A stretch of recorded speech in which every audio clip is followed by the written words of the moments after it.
Hi, my name's Glenn. I'm with Delta Scientific. Today I want to talk about pressure relief valves. Sometimes you're going to run into a system that's not holding pressure or reaching the desired cutoff pressure. What I mean by that is the pressure switch isn't allowing the system to shut off. We have what's called a pressure relief valve right here.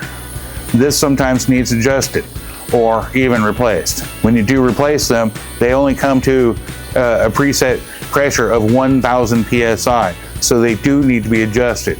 We recommend adjusting them to approximately 150 psi above the pressure switch cutout point. So I'm going to demonstrate how to adjust that. With the system running, you can hear this hissing. So we loosen up the jam nut and we tighten up the pressure bolt. While we're doing this, we'll see an increase in pressure. And we'll also hear the hissing stop, hopefully, as it builds more pressure. You can see the pressure on the gauge increasing.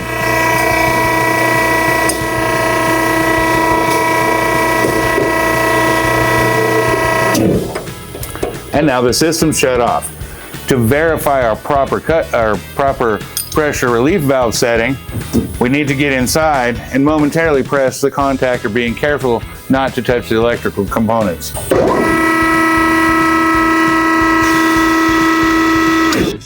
And we've achieved our pressure relief valve pressure setting at 2100 psi. Drop a comment below with a question for our master tech or engineer, and maybe we'll feature it in an upcoming video. Like and subscribe so you don't miss out. Thanks for watching.